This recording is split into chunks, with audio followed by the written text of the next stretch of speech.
Bueno, ingenieros, bienvenidos a la clase del día de hoy.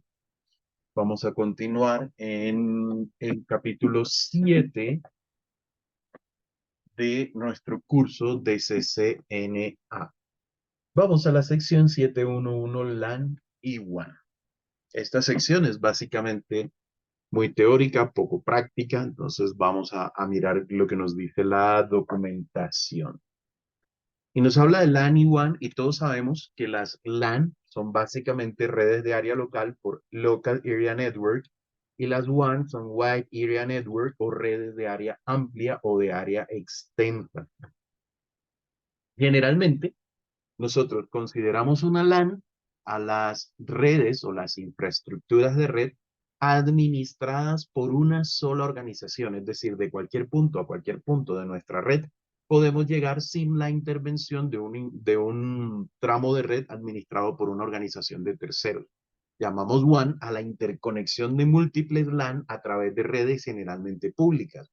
Es decir, usted tiene una LAN, pero si usted comunica su sucursal una sucursal de Bogotá con una sucursal de Medellín, usted tiene dos LAN, una en Bogotá, una en Medellín, que une a través de un enlace WAN, que es una red generalmente pública, que es administrada por una organización de terceros y que es generalmente un ISP.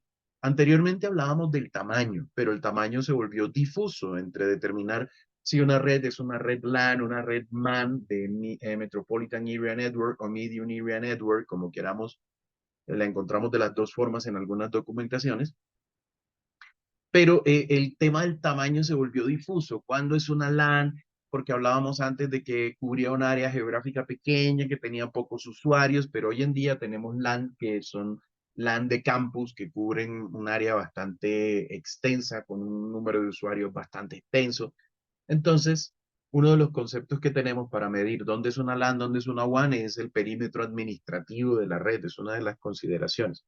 Sin embargo, veamos qué nos dice la documentación. Nos dice, ya sea en el trabajo o en la casa, todos usamos redes de área local. Totalmente de acuerdo. Generalmente usamos una red que está conectada a algún tipo de switch, sea un router inalámbrico, un punto de acceso inalámbrico o un switch cableado en nuestra casa o en nuestra oficina.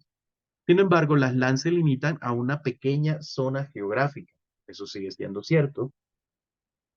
Se requiere una red de área amplia WAN para conectarse más allá del límite de la LAN. Una WAN es una red de telecomunicaciones que abarca un área geográfica relativamente grande. Las WAN funcionan más allá del ámbito geográfico de una LAN. En la figura, los servicios WAN son necesarios para interconectar una red de campus empresarial con la LAN remota en sitios de sucursales, sitios de teletrabajo y usuarios remotos. Efectivamente, aquí tenemos un esquema en el que nosotros vemos un campus empresarial con N número de usuarios, N número de dispositivos, que se conecta a través de una WAN con sus sitios remotos, ya sean sus sucursales, oficinas de trabajadores remotos o usuarios remotos. Las diferencias fundamentales entre una LAN y una WAN. Las LAN, las redes de área local, proporcionan servicios de red dentro de una pequeña área geográfica, es decir, la red doméstica, red de oficinas o red de edificios de una red de campus. Las redes de área extensa proporcionan servicios de red en grandes áreas geográficas, es decir, entre ciudades, países y continentes. Las LAN se utilizan para interconectar equipos locales, periféricos y otros dispositivos. Y las WAN se utilizan para interconectar usuarios, redes y sitios remotos. Una LAN es propiedad de una organización o un usuario doméstico y esa organización o usuario doméstico es quien administra esa LAN. Las WAN son propiedad y administradas por servicios de Internet, telefonía, cable y proveedores de señal de satélite. Aparte de los costos de la infraestructura de red, no se cobra ningún cargo por usar una LAN. ¿Qué significa esto? Usted tiene un costo por implementar su infraestructura, es decir, por comprar sus switches, establecer su cableado, sus equipos inalámbricos, sus interfaces de red y todo eso. Pero una vez que usted instala eso, por la infraestructura como tal, no tiene que seguir realizando ningún pago. En cambio, los servicios de WAN, como por ejemplo nuestro acceso a Internet, tiene un cargo mensual generalmente o tiene una tarifa, ya sea por consumo, por periodos de tiempo, etcétera, etcétera. Las LAN proporcionan altas velocidades de ancho de banda mediante Ethernet y Wi-Fi por cable. Bueno, mediante Ethernet y Wi-Fi por cable, servicios de la red. Esto está extraño, déjenme, lo ponemos un momentito en inglés, porque la traducción es medio mala. Las LAN proveen anchos de banda o velocidades o altos anchos de banda y velocidades utilizando Ethernet cableadas y servicios de Wi-Fi. Pues ahora sí, tiene más sentido. Y dice, las WAN o los proveedores de servicio WAN ofrecen anchos de banda desde bajos hasta altos, bueno, anchos de banda y velocidades sobre largas distancias utilizando complejas redes físicas, WAN privadas y públicas. Las WAN se pueden construir en una variedad de diferentes tipos y organizaciones, tal cual como sigue. Una organización que quiere conectar diferentes ubicaciones. Un proveedor de servicios de Internet que quiere conectar a clientes a Internet. Un proveedor de servicios de Internet y telecomunicaciones que quiere interconectar a los proveedores de Internet o a otros ISP. Una WAN privada es una conexión que está dedicada a un único cliente y provee lo siguiente: garantiza niveles de servicios, garantiza un ancho de banda consistente y tiene seguridad. Entonces, una WAN pública, como veíamos antes, se provee o se genera para que una organización conecte diferentes ubicaciones. Una WAN pública la establece un ISP para conectar a diferentes clientes. O una WAN pública también la establece un ISP o una empresa de telecomunicaciones para interconectar a otros ISPs. ¿Sí? Todos sabemos que tenemos ISPs que atienden directamente a los clientes o al mercado minorista, por llamarlo de alguna manera, y tenemos otros ISPs que le proveen servicios a otros ISPs, es decir, a ISPs de segundo o de primer nivel, de acuerdo a la escala de jerarquía que tengan. En cambio, las WAN privadas, generalmente hay un ISP que las provee, pero están dedicadas a un único usuario o esa conexión está dedicada a un usuario en particular, garantiza lo que conocemos como niveles de servicio. Esos niveles de servicio están relacionados con la disponibilidad de la red, con el rendimiento de la red, etcétera, etcétera.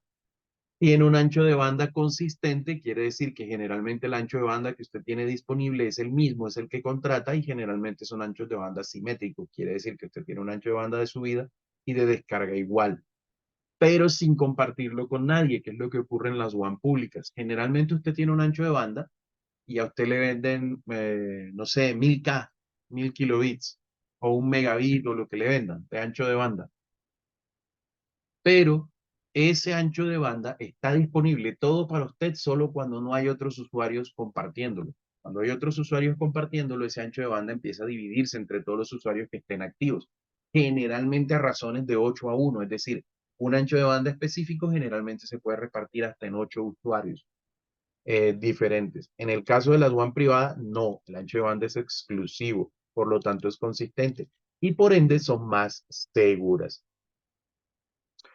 Una conexión pública WAN típicamente es provista por un ISP o un servicio de telecomunicaciones usando Internet. En este caso, los niveles de servicio y de ancho de banda pueden variar y la conexión es compartida, lo cual no garantiza o no asegura la seguridad de la red. Topologías WAN. Topologías WAN. Las topologías físicas describen la red, la infraestructura de red física utilizada por los datos cuando van de un lugar, origen, a un destino. La topología de WAN física utilizada en una WAN es compleja y en su mayor parte los usuarios no tienen conocimiento de cómo está estructurada, es decir, es desconocida para los usuarios.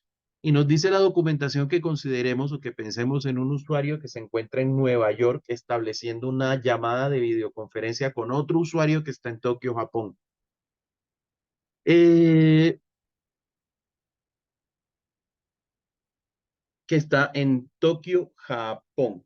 Y nos dice que aparte de la conexión de Internet del usuario de Nueva York, no sería factible identificar todas las conexiones físicas reales que se encuentran para que esta videollamada sea posible. Es decir, si usted es el usuario que está en Nueva York, usted conoce su conexión física, usted sabe cómo está conectado a su proveedor a través de la línea 5G de su celular, a través del servicio 4G de su celular, a través de un servicio de fibra óptica que llega a su casa y usted en su casa tiene una conexión Wi-Fi, etcétera, etcétera, o a su oficina.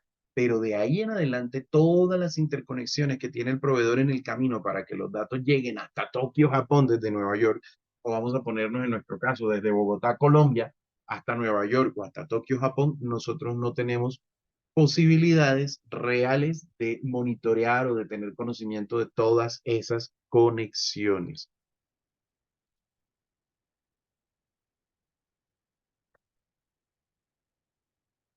Y nos dice, en su lugar, las topologías WAN se describen utilizando una topología lógica. Las topologías lógicas describen la conexión virtual entre el origen y el destino. Por ejemplo, la videoconferencia entre el usuario de Nueva York y Japón sería una conexión punto a punto lógica. Es decir, desde el punto de vista lógico hay un solo emisor y un solo receptor y viceversa cuando los paquetes vienen de regreso, desde el punto de vista lógico. Pero desde el punto de vista físico hay una cantidad de diferentes caminos por lo que la comunicación va. Ahora, las WAN se implementan utilizando los siguientes diseños de topología lógica. Esto es importante. Topologías lógicas de punto a punto, de estrella, de doble conexión, de malla completa y de malla parcial. Entonces, topología lógica de punto a punto. Aquí tenemos una gráfica que nos ilustra la topología lógica de punto a punto. Y nos dice, una topología de punto a punto, como se muestra en la figura, emplea un circuito punto a punto entre dos nodos finales. Los enlaces punto a punto a menudo implican conexiones dedicadas, las líneas arrendadas desde el puerto de borde corporativo hasta las redes de proveedores. Una conexión punto a punto implica un servicio de transporte de capa 2 a través de la red del proveedor de servicios. Los paquetes enviados desde un sitio se entregan a otro sitio y viceversa. Una conexión punto a punto es transparente para la red del cliente. Parece como si fuera un vínculo físico directo entre dos puntos finales. Puede resultar costoso si se requieren muchas conexiones punto a punto. Esto en términos generales, o en términos coloquiales, ¿qué significa? Que una conexión punto a punto desde el punto de vista lógico se logra estableciendo un circuito virtual, es decir, los proveedores que brindan este servicio de conexión punto a punto, que no necesariamente es del mismo proveedor en ambos extremos, puede ser un proveedor en un extremo y un proveedor en el otro extremo, generan lo que se conoce como un circuito virtual, es decir, configuran sus equipos para brindar servicios inclusive de capa 2, para que los paquetes que salen de uno de los extremos o del sitio A necesariamente vayan enrutados al sitio B y generalmente van por la misma ruta. Por eso se habla de establecer servicios de capa 2, porque no se lleva un proceso de enrutamiento a través de ese circuito virtual.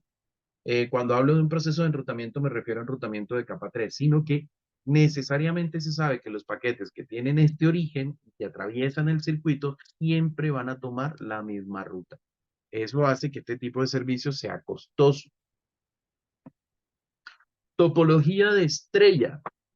Una topología de estrella, que se conoce como Hub and Spoke, permite que una sola interfaz al hub, generalmente el hub es un punto central, que una sola interfaz al hub pueda ser compartida por todos los circuitos de radio, POW. Routers que se pueden interconectar a través del sitio hub mediante circuitos virtuales y subinterfaces enrutadas del hub. La figura muestra una topología de estrella que consta de tres spokes, es decir, los routers que se intercomunican, estos routers, que consta de tres spokes o tres routers spoke a un hub a través de una nube WAN. Es decir, aquí tenemos un circuito WAN que permite la comunicación entre estos tres sitios. Aquí hay un tema. La comunicación entre el sitio A y el sitio B no se da directamente. Generalmente la comunicación entre el sitio A y el sitio B se da de la siguiente manera. El sitio A se comunica con el hub y el hub retransmite al sitio B. Y la respuesta tiene el camino contrario, del sitio B al hub y del hub al sitio A. Topología de doble referencia. Bueno, sí, de doble referencia.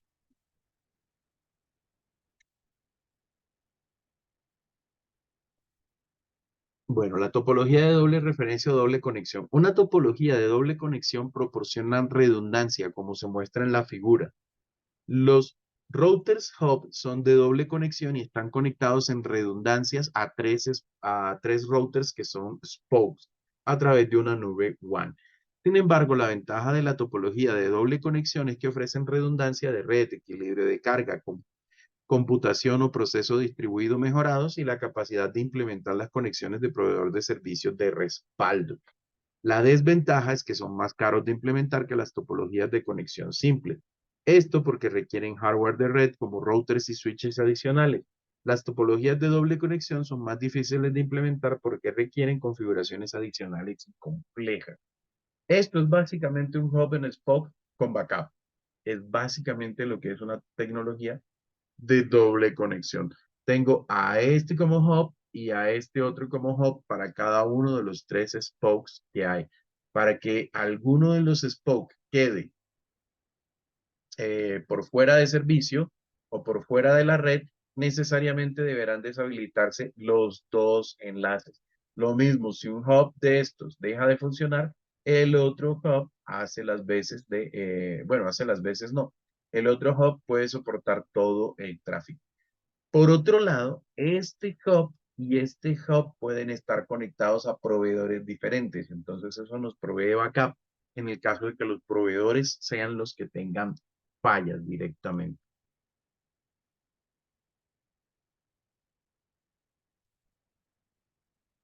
Topología de malla completa.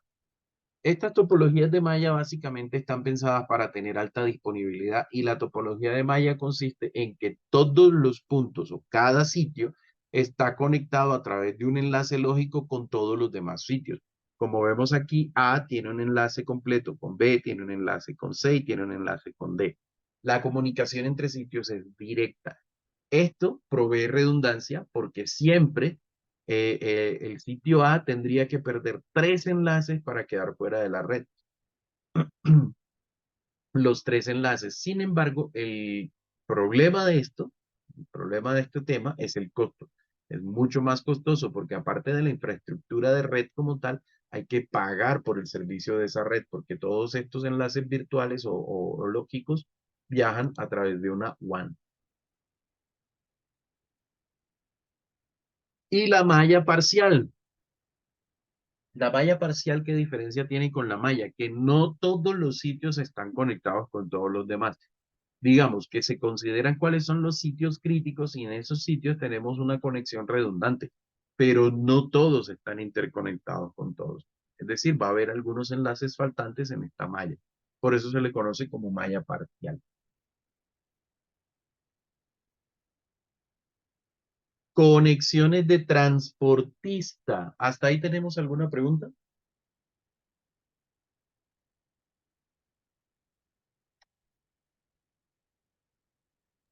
No, señorita. Ok. Bueno, conexiones de transportista.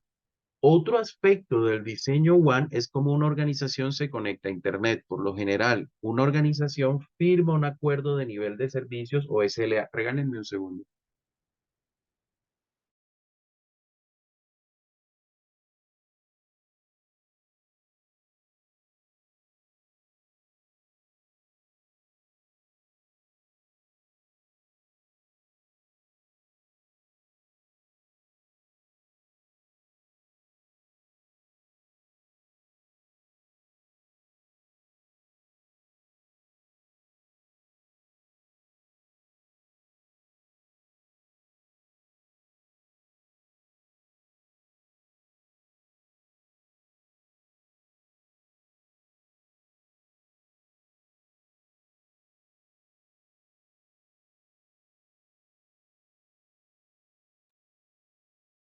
Bueno, dice, otro aspecto del diseño WAN es cómo una organización se conecta a Internet. Por lo general, una organización firma un acuerdo de nivel de servicios, SLA por Service Level Agreement, con un proveedor de servicios. El SLA describe los servicios esperados relacionados con la fiabilidad y la disponibilidad de la conexión. De hecho, hay métricas especializadas para determinar esos niveles de servicio e incluso hay comandos de IOS de los routers para establecer esos niveles de servicio. El proveedor de servicios puede o no ser el transportista de red. Un transportista posee y mantiene la conexión física y el equipo entre el proveedor y el cliente. Normalmente, una organización elegirá una conexión WAN de un solo operador o de dos operadores, dependiendo lo que necesite, ¿no? Dependiendo si el solo operador de red tiene la cobertura suficiente para proveer el enlace desde extremo a extremo. Entonces tenemos conexión WAN de operador único. Una operación WAN de operador único es cuando una organización se conecta a un único proveedor de servicios, como se muestra en la figura. Un SLA se negocia entre la organización y el proveedor de servicios. La desventaja de este diseño es que la conexión del operador y el proveedor de servicios son ambos puntos únicos de falla. La conectividad a Internet se perdería si el enlace del operador o del router del proveedor fallara. Y la conexión de proveedor múltiple o de doble operador. Una conexión de doble operador proporciona redundancia y aumenta la disponibilidad de la red. Obviamente, por tener dos conexiones diferentes con dos operadores diferentes, pues vamos a tener menor posibilidad de fallo. Sin embargo, aquí, ¿qué posibilidad de fallo tenemos? En nuestro propio router, si tenemos un solo router para el acceso a la WAN. Sin embargo, recuerden, no sé si ustedes ya vieron o si eso se ve en este módulo, ustedes ya vieron los protocolos HSRP de redundancia de primer salto,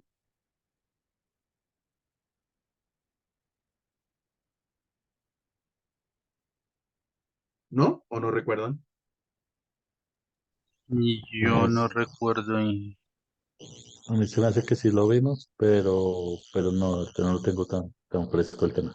Vale, listo. Los protocolos HSRP o FHSRP, First Hop Redundancy Protocol, es para que usted pueda colocar dos dos switch, dos routers o más routers y los ponga a trabajar como si fueran un único router lógico. Entonces hay un router que va a estar en standby y el otro router va, y los otros routers van a estar en modo perdón, un router va a estar en modo activo y otro router van a estar en modo standby. Si el router activo falla, uno de los routers de standby asume el rol de router.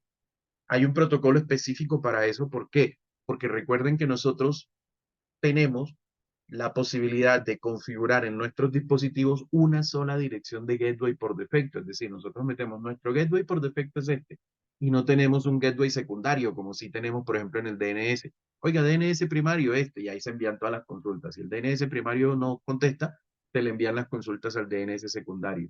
En el caso del gateway no tenemos eso. Entonces, por eso está el protocolo de redundancia de primer salto, para que podamos tener varios routers que se comporten como un único router virtual y que atienda las peticiones de puerta de enlace predeterminada que envían las máquinas. Y aparte, con eso, si el router principal se daña, algún router asume su función, usted no tiene que reconfigurar la red, porque las estaciones de trabajo nunca se darían cuenta que el gateway predeterminado falló. Entonces, eso podría ser un punto de falla cuando tenemos dos proveedores y nosotros no tenemos un router, un protocolo de redundancia de primer salto, pues ahí tendríamos un problema en nuestro router, no importa que tuviéramos dos, tres, cuatro, cinco proveedores de Internet. Evolución de las redes. Los requisitos de red de una empresa pueden cambiar significativamente a medida que la empresa crece con el tiempo. La distribución de empleados permite ahorrar costos en varias formas, pero pone mayores exigencias en la red. Una red no solo debe satisfacer las necesidades operativas diarias de la empresa, sino que debe ser capaz de adaptarse y crecer a medida que la empresa cambia. Los diseñadores de red y los administradores pueden abordar estos desafíos siguiendo o eligiendo cuidadosamente las tecnologías de red. Y acá nos habla de esto. Redes pequeñas.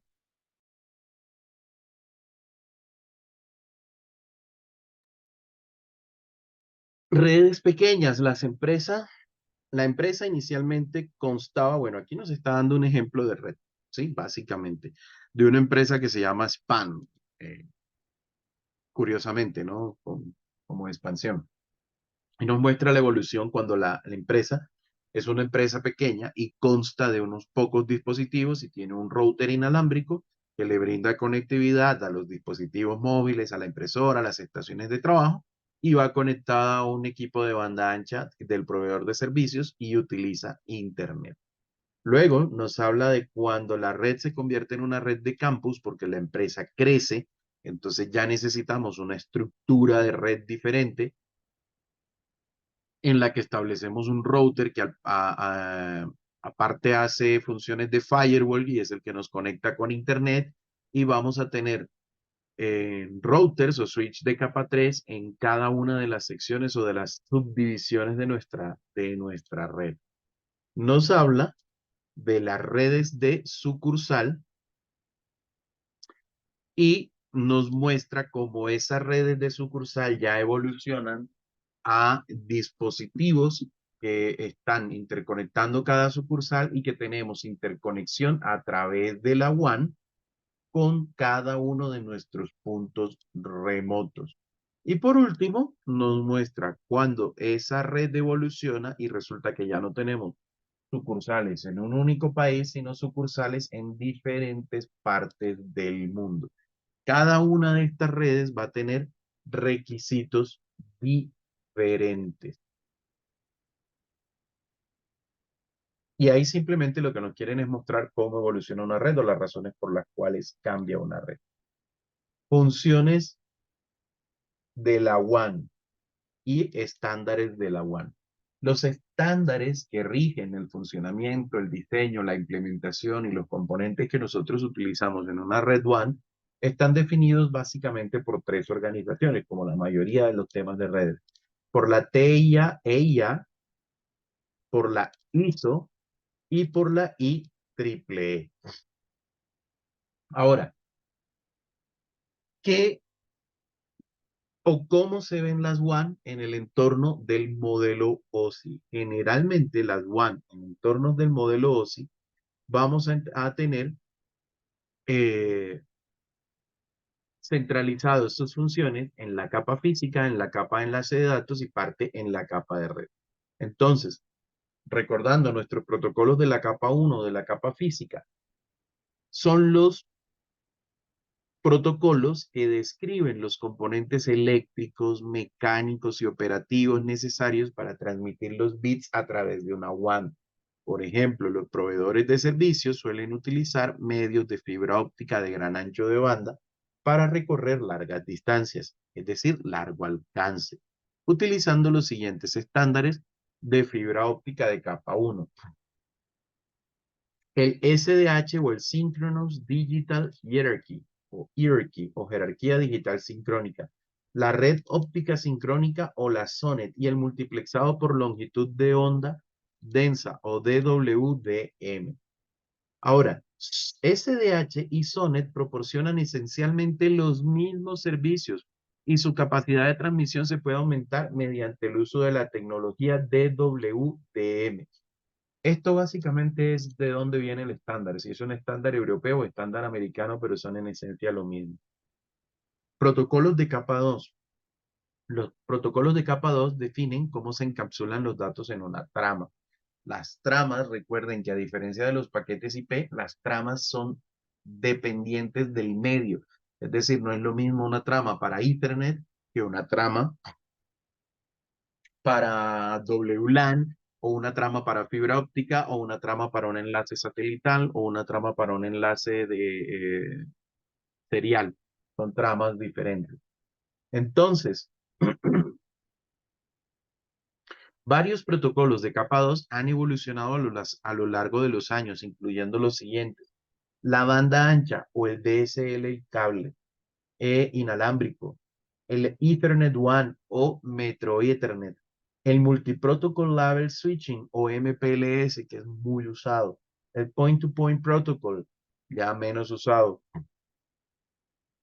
El High Level Data Link Control o HDLC, mucho menos usado. De hecho, estos protocolos los usamos en laboratorio para hacer pruebas o interconexión serial entre routers, de resto no. El Frame Relay ya es legacy, ya se encuentra obsoleto. Y el Asynchronous Transmission Mode también es un protocolo legacy u obsoleto, que era el famoso ATM. Tecnología común de las WAN.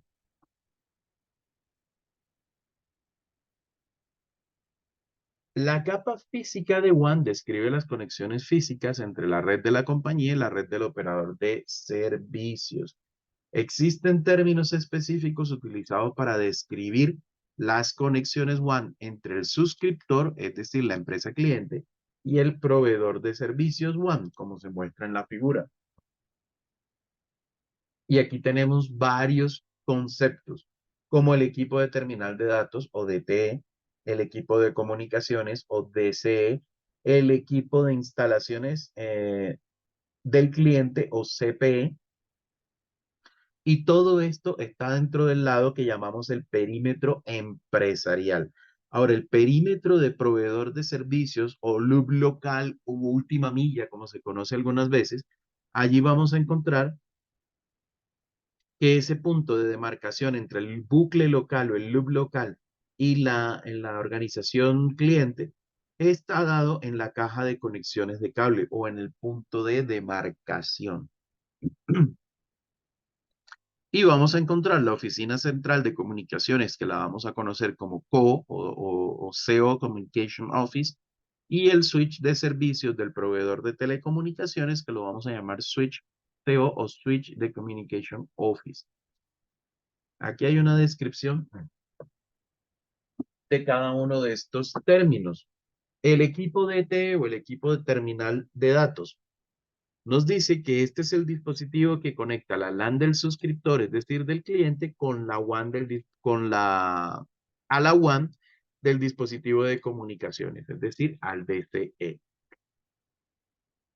Si recuerdan, cuando configuramos las interfaces de los routers, esas interfaces de los routers las seriales pueden actuar o como DTE o como DCE. Esos términos están relacionados no, hacen referencia a esto. Los hosts internos envían su tráfico al dispositivo DTE, es decir, a nuestro router generalmente. Y el DTE se conecta al loop local a través del DCE. El loop local, recuerden que es la última milla o la circuitería del proveedor de servicios. El dispositivo DTE suele ser un router, pero podría ser un host o un servidor. El equipo DCE, también llamado equipo de terminación de circuitos de datos, es el dispositivo utilizado para comunicarse con el proveedor. El DCE proporciona principalmente una interfaz para conectar suscriptores a un enlace de comunicación en la nube WAN. El equipo de las instalaciones del cliente o el CPE. El equipo en las instalaciones del cliente hace referencia a los dispositivos DTE y DCE. Es decir, un router, un modem óptico, el convertidor ubicado dentro del perímetro empresarial, es decir, después de la caja de conexiones. Y el suscriptor posee el CPE o arrienda el CPE del proveedor de servicios. Punto de presencia, point of presence, es el punto donde el suscriptor se conecta al servicio de red del proveedor. Punto de demarcación, esta es una ubicación física en un edificio o complejo que oficialmente separa al CPE del equipo de proveedor de servicios, es decir, la caja de conexiones. El punto de demarcación suele ser la caja de conexiones de cable ubicada en las instalaciones del cliente que conecta el cableado CPE al bucle local. Identifica la ubicación donde la operación de red de red y la responsabilidad cambian del suscriptor al proveedor de servicios, es decir, el suscriptor tiene responsabilidad de su red desde esta caja de cableado, desde la caja de marcación hacia dentro de su red. Y el proveedor de servicios tiene responsabilidad desde la caja de cableado hacia el exterior. Responsabilidad administrativa, responsabilidad de costos y responsabilidad en cuanto a la solución de los problemas que se encuentran. Loop o bucle local o última milla. Este es el cable de red de cobre o fibra óptica que conecta al CPE al switch o a la oficina del proveedor de servicios. Oficina central. Esta es la instalación del proveedor de servicios local o edificio que conecta el CPE a la red del proveedor. Red con cargo. Bueno, este es otro tema que tenemos aquí. La red con cargo es la red a la que nosotros accedemos a través de las instalaciones del proveedor. De red con cargo, esto incluye el backhaul, larga distancia, todo digital, fibra óptica, líneas de comunicaciones, switches, routers y otros equipos dentro de la red del proveedor WAN. Red de retorno, no se muestra en la figura. La red de retorno conectan varios nodos de acceso de la red del proveedor de servicio. Las redes de retorno pueden abarcar municipios, países y regiones. Las redes de retorno también están conectadas a proveedores de servicios de Internet y la red local. Es decir, las redes a las que accede el proveedor de servicio. Red troncal. Se trata de redes grandes y de alta capacidad utilizadas para la interconexión de redes de proveedores de servicio y crear una red redundante. Otros proveedores de servicio pueden conectarse a la red troncal directamente o a través de otro proveedor de servicios. Los proveedores de servicio de red troncal también se denominan proveedores de nivel 1. ¿Preguntas hasta ahí?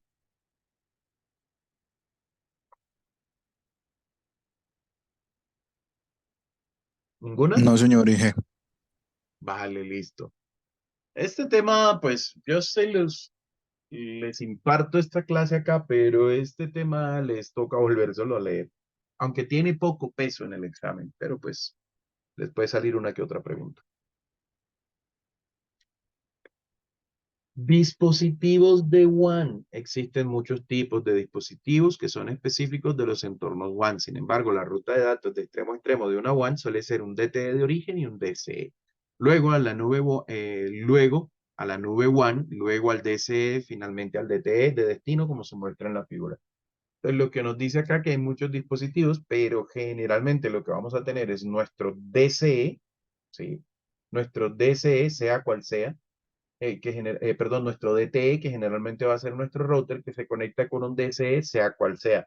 Puede ser el módem de banda de voz, el módem DSL, el cable módem, etcétera, etcétera.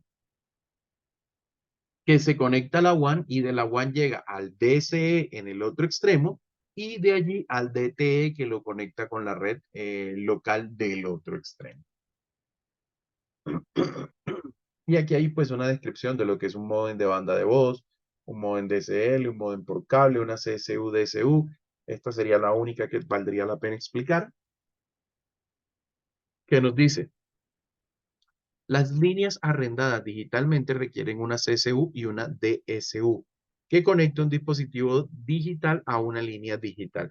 Una CSU o DSU puede ser un dispositivo separado como un módem o puede ser una interfaz en el router.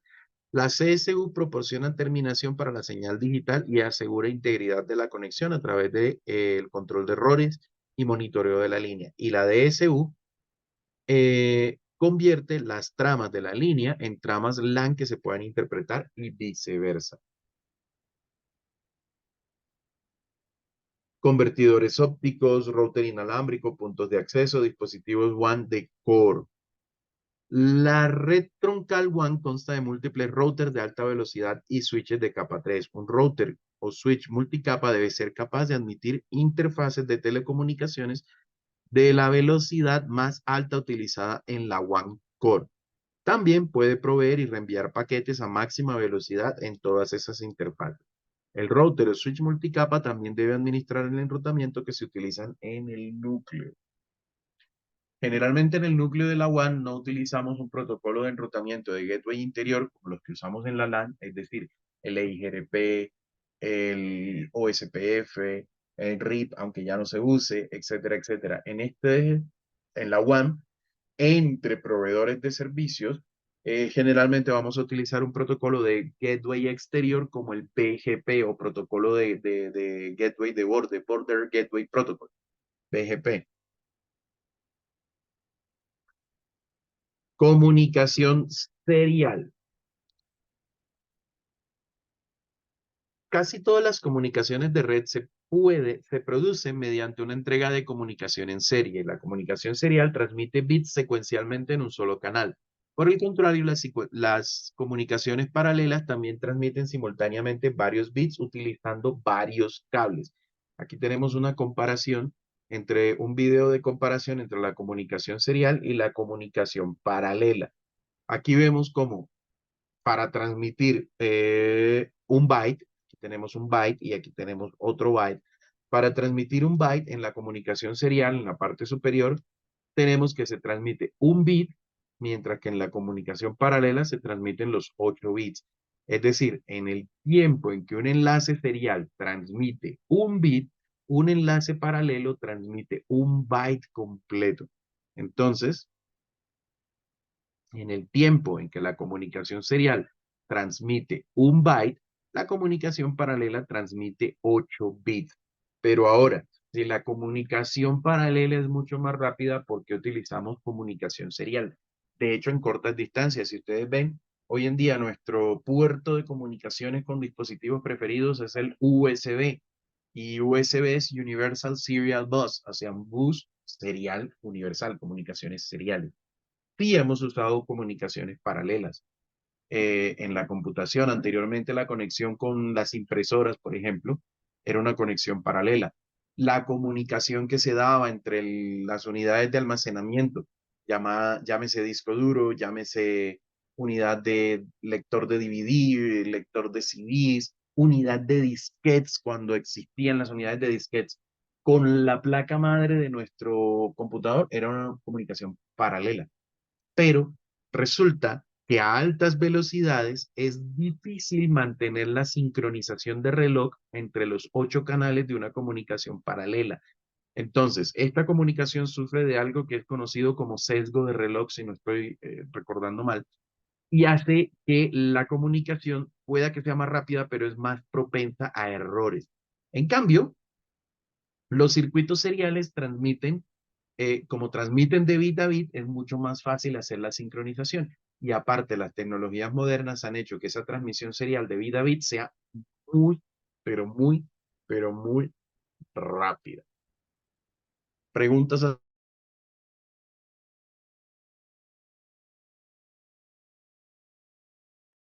Por el momento no, Inge.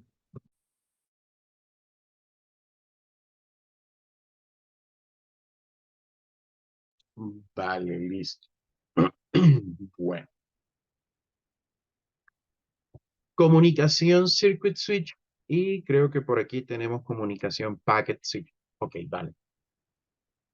Tenemos básicamente dos maneras de establecer circuitos de comunicación o de establecer comunicación entre dos puntos. Una es la comunicación basada en la conmutación de circuitos o circuit switch, como dice acá, circuit switch o conmutación de circuitos, es lo que establece acá.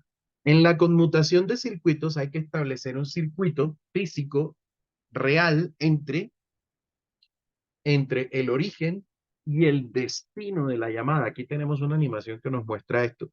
Cuando se hace una llamada, se establece un circuito que puede ser físico o puede ser virtual, pero queda establecido, es decir, se separan los recursos del canal a través de la red y este circuito permanece ocupado durante todo el proceso de la comunicación. Es decir, nos permite un solo flujo de datos entre el origen y el destino, porque el canal o el recurso está ocupado. Esto tiene desventajas. Por ejemplo, cuando la telefonía convencional funcionaba de esta manera, ¿qué ocurre? El canal y los recursos estaban ocupados aún cuando las dos puntas, los dos extremos, se queden callados, ¿sí? Es decir, nadie habla, no hay data para transmitir, pero el circuito sigue ocupado. Más aún, cuando alguien colgaba, ¿qué ocurría? Cuando un extremo colgaba, el circuito continuaba ocupado. Si uno colgaba y la persona a la que uno había llamado no colgaba, el circuito quedaba ocupado, la línea quedaba ocupada y no podíamos recibir llamadas, ni el que colgó ni el que no colgó. A eso se le llama conmutación de circuitos. Y muy al principio de la telefonía era bien físico el tema. Es decir, usted llama a una operadora y la operadora literalmente puenteaba físicamente el circuito de la línea suya con la línea de la persona a la que usted quería llamar. Entonces, a eso se le llama conmutación de circuitos. La conmutación de paquetes, que es lo que hacemos hoy en día, ¿en qué consiste? Que una comunicación de un extremo a otro, lo que hace es enviarte como paquetes, y no solamente se envía como paquetes que permiten, por su tamaño y por muchas cosas, permiten que diversos flujos de datos fluyan a través del canal de comunicación, sino que si usted se queda callado y no hay data que transmitir, los recursos no se consumen. Es decir, si no hay data transmitiéndose, los recursos no se consumen. Porque no hay un circuito físico establecido ni virtual establecido, sino que simplemente los paquetes viajan a través de la red e incluso pueden tomar diferentes rutas. Esto es una desventaja que no teníamos antes. Antes sabíamos que la información iba a llegar en el orden en el que se transmitía. ¿Por qué? Porque pues iba de un extremo a otro a través de un circuito dedicado. Ahora, un paquete que usted envía en posterior a un primer envío puede llegar primero. ¿Por qué? Por las rutas que tomaron. ¿Listo? Sin embargo, esto permite un mejor aprovechamiento de los recursos y permite procesos como la multiplexación de datos, es decir, que múltiples flujos viajen a través del mismo canal.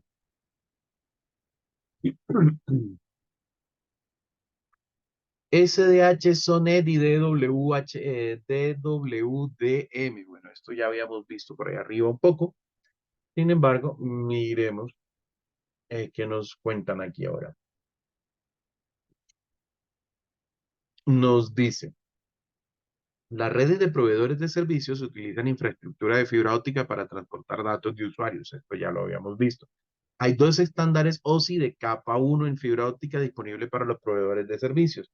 El SDH o la jerarquía de sincronización digital o el SONET, la red óptica síncrona. Nos dice, este es un estándar global para el transporte de datos a través de cable de fibra óptica. Y este es el estándar norteamericano que ofrece los mismos servicios de SDH. Básicamente son lo mismo, pero uno es un estándar de origen norteamericano o estadounidense y el otro es un estándar de origen europeo, pero está establecido como un estándar global. Ambos estándares son básicamente iguales y por lo tanto con frecuencia se presenta como SONET SDH. SDH SONET define cómo transmitir múltiples comunicaciones de datos, voz y video a través de fibra óptica mediante láseres, diodos emisores de luz a grandes distancias. Ambos estándares utilizan la topología de red en anillo que contiene la ruta de fibra redundante que permite que el tráfico fluya en ambas direcciones. La multiplexación por división de longitud de onda o, o DWDM es una tecnología más reciente que aumenta la capacidad de transmisión de datos de SDH y SONET al enviar simultáneamente múltiples flujos de datos, multiplexación, utilizando diferentes longitudes de onda de la luz como se muestra en la figura. Básicamente, la luz tiene comportamientos de onda, ¿sí? La luz tiene comportamientos de onda y por ende tiene diferentes longitudes de onda. Cada longitud de onda lo que hace, o las variaciones de las longitudes de onda, de cara a nosotros como seres humanos, lo que hace es cambiar el color que nosotros vemos. Cuando nosotros vemos un objeto de un color es porque el objeto está reflejando la longitud de onda que produce ese color en la luz. ¿Sí? Básicamente lo que vemos es la luz que el objeto refleja. Y dependiendo la longitud de onda, si lo vemos de un color o de otro. Eso se puede procesar ¿para qué? Que no se puede ingresar con muertos. Me encantaría tener. Eso se puede procesar para tener multiplexación de señales, es decir, se manipula la longitud de onda de la luz para mandar señales, digamos, a través de la misma fibra óptica, pero una señal va con una longitud de onda, otra va con otra longitud de onda, otra con otra, otra con otra, y de esa manera tenemos múltiples comunicaciones sobre la misma fibra y de manera simultánea. DWDM tiene las siguientes características. Es compatible con SONET y SDH. Para multiplexar, puede multiplexar 80 canales de datos, es decir, longitudes de ondas diferentes en una única fibra. Cada canal puede transportar una señal multiplexada de 10 gigabits. Asigna señales ópticas entrantes a longitudes de onda de luz específicas, es decir, frecuencias. Nota, los circuitos de WDM se utilizan en sistemas de larga distancia y en modernos sistemas de cable comunicación submarinas. Hay otras maneras de multiplexar comunicaciones en una fibra óptica. Otra manera de multiplexar comunicaciones en fibra óptica es variando el ángulo de incidencia de la luz en la fibra, y la luz va a viajar a través de la fibra en ángulos diferentes. Entonces, todos los ángulos que podamos conseguir con cierto nivel de limpieza, por llamarlo de alguna manera, nos van a permitir tener cada ángulo un canal diferente de comunicaciones.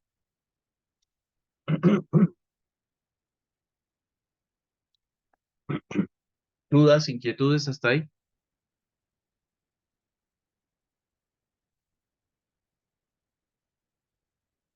Vale. No, Por señor. el momento no hay. Ok. Opciones de conectividad de la WAN tradicional. Las opciones de conectividad que nosotros vamos a encontrar en la WAN tradicional van a estar desde las conexiones dedicadas, mucho más costosas, pero mucho más confiables, hasta las conexiones switchadas. Dentro de las conexiones dedicadas tenemos las líneas arrendadas, T1, T3, E1, E3. Nuevamente tenemos estándar americano y estándar europeo. Y la conmutación de circuitos y la conmutación de paquetes. Dentro de las tecnologías con conmutación de circuitos, vamos a tener los sistemas de telefonía público o Public System Telephony Network, creo que es el acrónimo de esto, pero en todo caso PSTN es el sistema de telefonía convencional pública, o las líneas de suscriptor digital o ISDN. Y estas dos cosas ya son obsoletas, son heredadas, legacy. Heredado es un término eh, eufemístico para decir obsoleto. Esto es obsoleto. El sistema de telefonía pública o la red de telefonía pública convencional con conmutación de circuitos es obsoleta, y el ICDN también es obsoleto.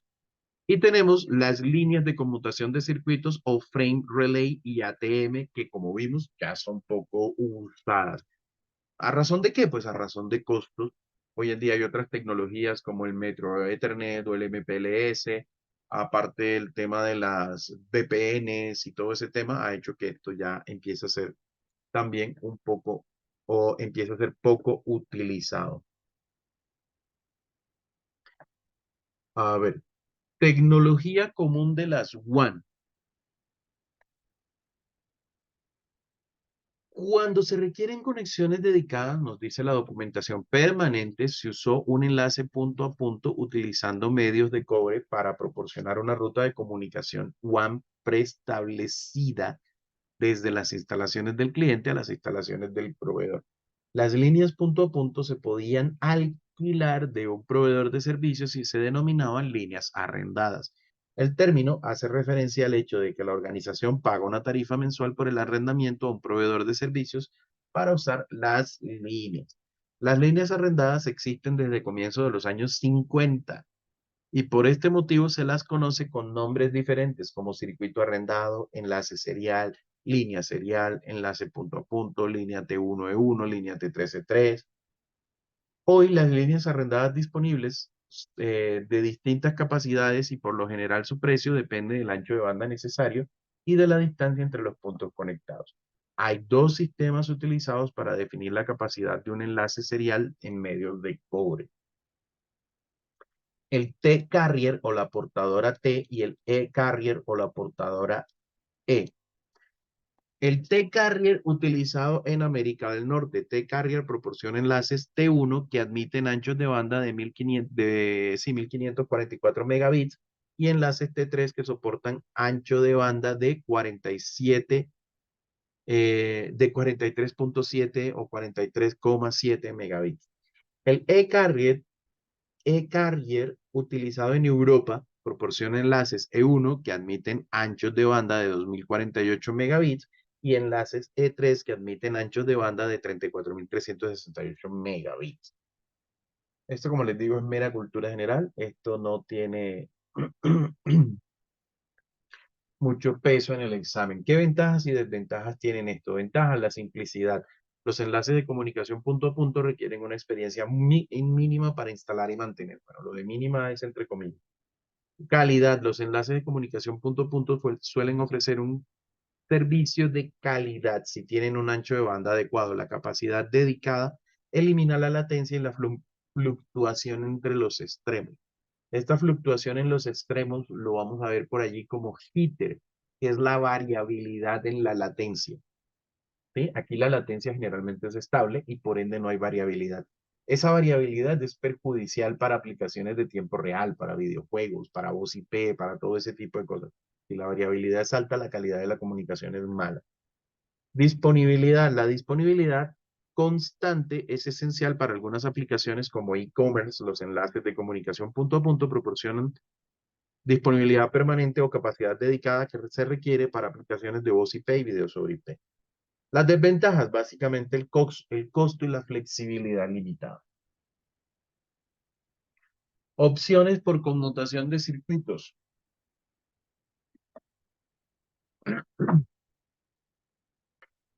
Las conexiones Circuit Switch son proporcionadas por los operadores de red telefónica al servicio público. El loop local que conecta el CPE a la oficina de comunicaciones es un medio de cobre. Hay dos opciones tradicionales para conmutación de circuitos. La telefonía convencional y los servicios integrados de red digital. La telefonía convencional, ya conocemos eso, todos sabemos que es un teléfono convencional. Y el ICDN es, y casi que era ya, esto ya no se ve, una tecnología de conmutación de circuitos que permite al loop local, señal telefonía convencional, transportar señales digitales. Esto proporcionó conexiones switchadas o conmutadas de mayor capacidad que el acceso telefónico.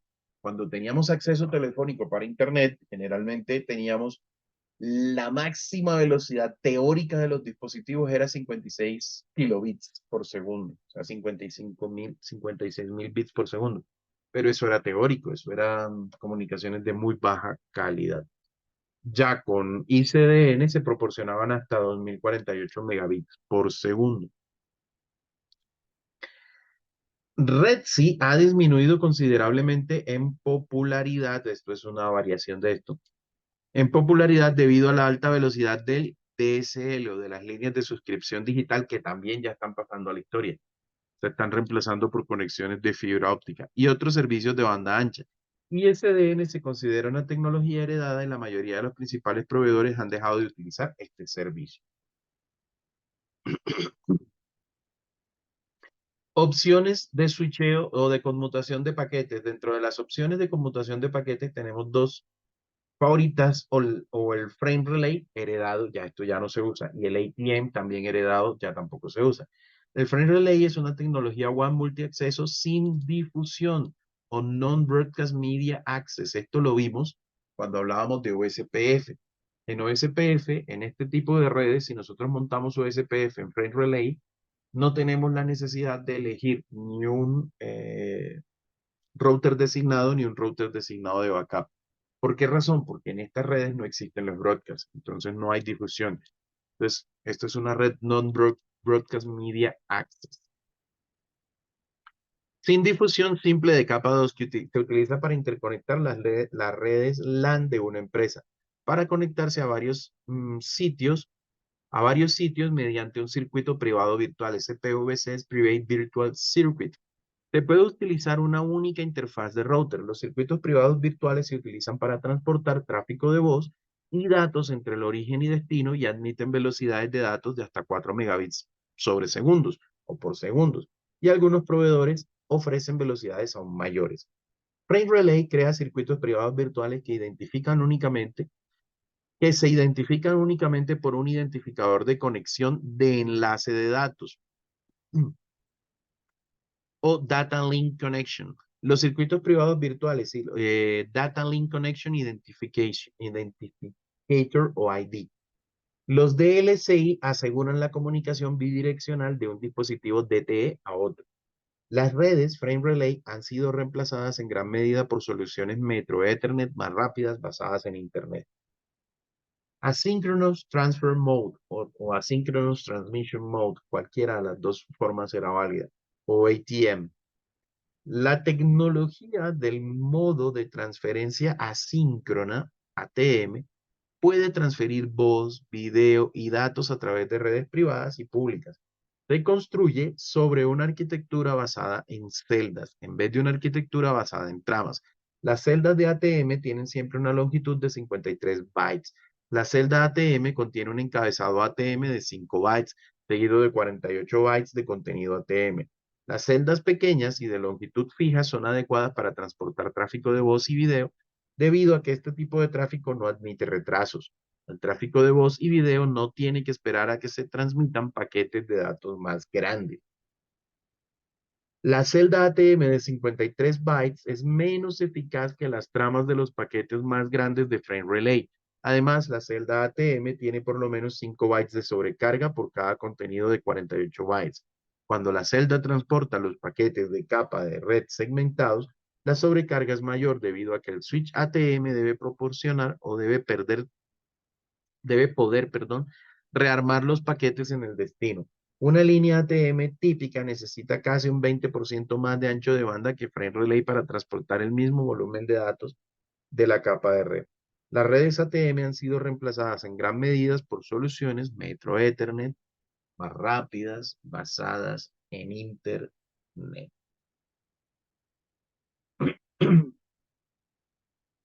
Conectividad de WAN modernas. WAN modernas que tenemos. Las WAN modernas tienen más opciones de conectividad que las WAN tradicionales, obviamente. Tenemos fibra óptica, XDSL a través de la línea telefónica, cable a través de cable coaxial, comunicación celular, comunicación inalámbrica y comunicación vía satélite. Y esta comunicación inalámbrica no es el Wi-Fi común de la casa. Son tecnologías como las tecnologías de WiMAX, o o tecnología de banda ancha inalámbrica. Entonces, dentro de las opciones más comunes tenemos las dedicadas, las switchadas y las basadas en Internet. Dentro de las dedicadas tenemos banda ancha y fibra oscura.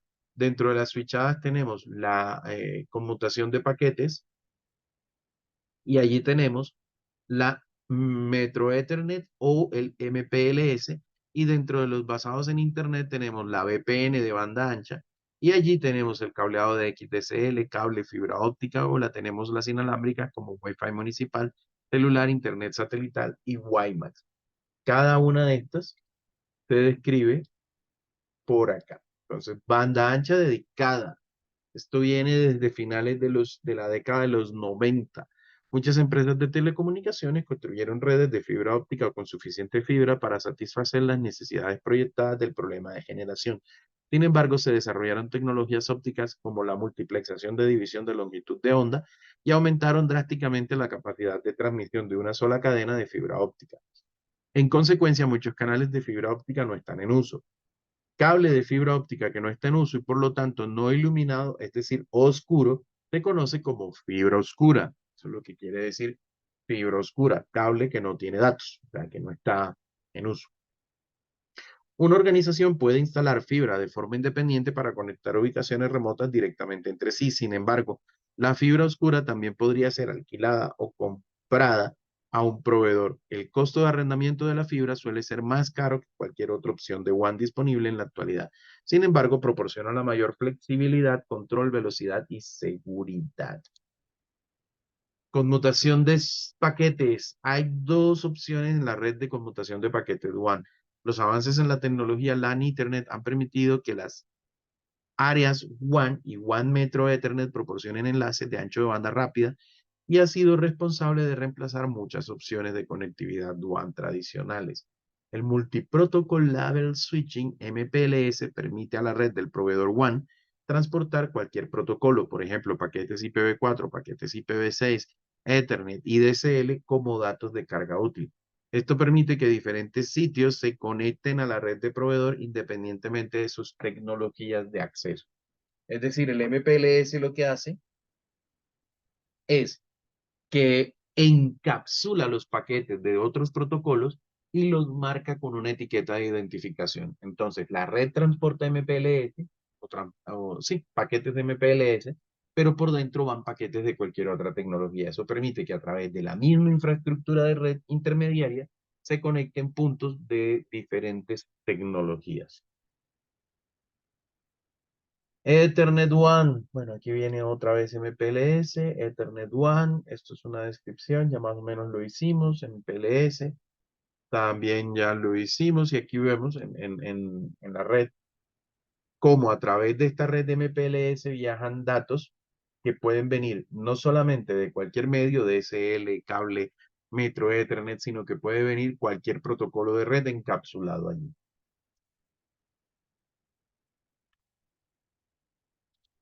Preguntas, inquietudes, comentarios hasta ahí.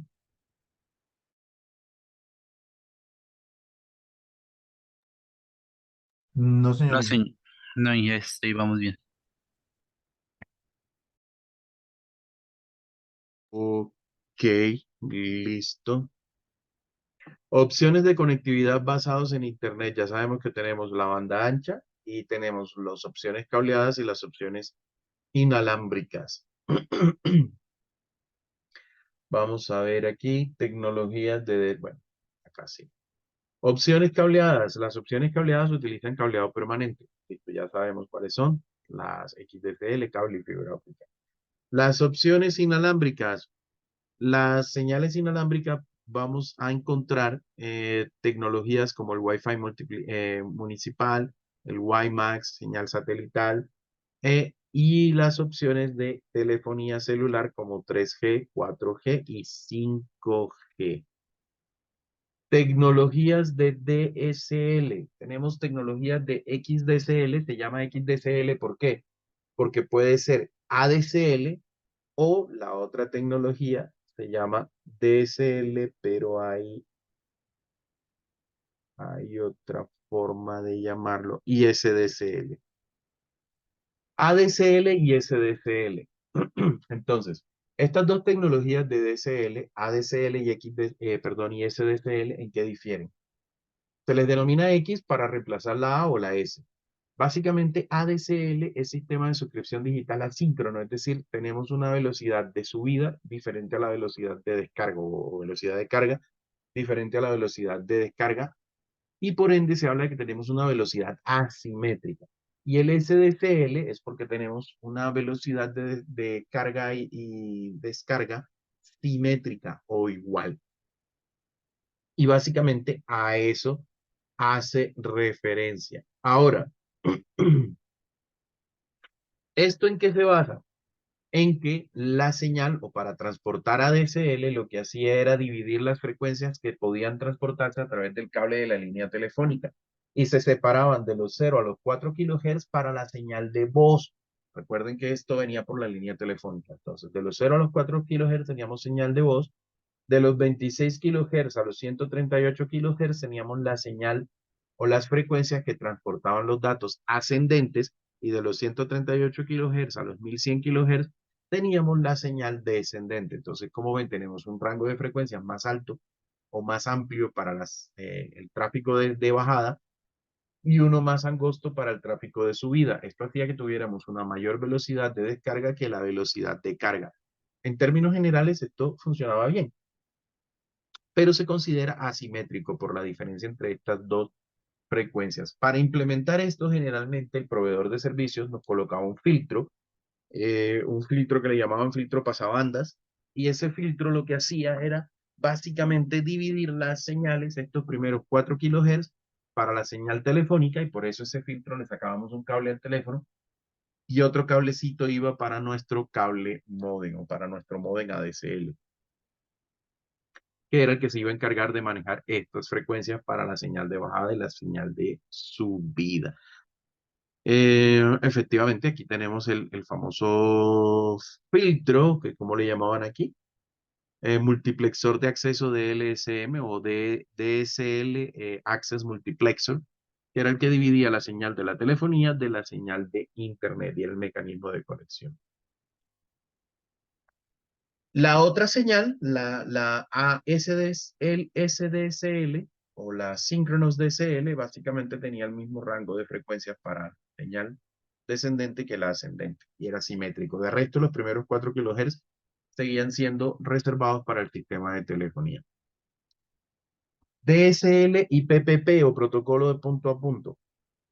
El protocolo de punto a punto o PPP es un protocolo de nivel 2 que se utiliza comúnmente por los proveedores de servicios telefónicos para establecer conexiones de router a router y de host a red a través de redes de acceso RDSI y acceso telefónico. Los ISP siguen utilizando PPP como protocolo de capa 2 para conexiones DSL de banda ancha debido a los siguientes factores.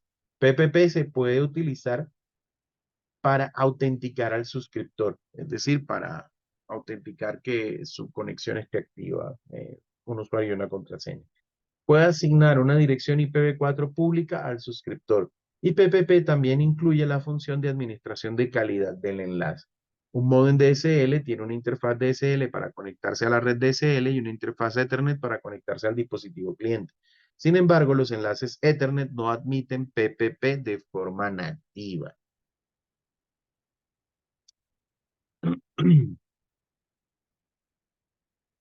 Host cliente con PPP-oe. A ver, PPP-oe es un protocolo de protocolo punto a punto sobre Ethernet. Es un protocolo que permite enviar mensajes de PPP a través de nuestra red de Ethernet. Como se muestra en la figura, el host ejecuta un cliente PPP-oe para obtener una dirección IP pública de un servidor PPP-oe ubicado en el sitio del proveedor. El software cliente PPP-oe se comunica con un módem DSL mediante PPP-oe y el módem se comunica con el ISP mediante protocolo punto a punto. En esta topología, solo un cliente puede usar la conexión. Además, observe que no hay router para proteger la red interna. Básicamente tenemos el cable módem de DSL y tenemos una conexión al servicio telefónico. Esto antes, en los que alcanzaron a utilizar Internet, las primeras versiones de Internet de ETV, pues a pesar de que estaba conectado todo el tiempo con el módem DSL, había que activar el acceso telefónico del Windows y seleccionar PPP-oe o PPP sobre Ethernet como protocolo de autenticación. Se seleccionaba. PPP con router es básicamente lo mismo. Sin embargo, nuestro equipo hace comunicación únicamente IP y el router es el que tiene PPP over Ethernet y hace los procesos de solicitar asignación de dirección IP, hace el proceso de solicitar autenticación y todo eso a través del módem DSL. Estas fueron las siguientes versiones de las conexiones que ya nos permitían conectar varios equipos a la Internet con la misma conexión. Tecnología de cable módem. La tecnología de cable es una tecnología de conexión siempre activa de alta velocidad que utiliza un cable coaxial de la compañía de cable para proporcionar servicios IP a los usuarios. Al igual que DSL, la tecnología de cable es una opción popular para los usuarios domésticos, aunque ahorita se está haciendo más popular el tema de la fibra óptica.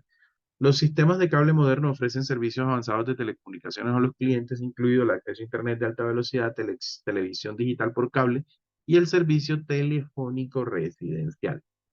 La especificación de la interfaz de servicio de datos por cable o DOCSIS es el estándar internacional para agregar datos de ancho de banda de alta velocidad a un sistema de cable existente. Los operadores de cable implementan redes híbridas de fibra coaxial HFC para permitir la transmisión a alta velocidad de datos a módems de cable. El sistema de cable utiliza un cable coaxial para transportar señales de radiofrecuencia al usuario final. HFC utiliza fibra óptica y cable coaxial en diferentes partes de la red. Por ejemplo, la conexión entre el cable módem y el cable y el nodo coaxial y el nodo óptico es cable coaxial como se muestra en la figura. Aquí tenemos la red del proveedor, fibra óptica hasta un nodo óptico, una línea coaxial hasta nuestro módem y de allí a la red, nuestra red interna.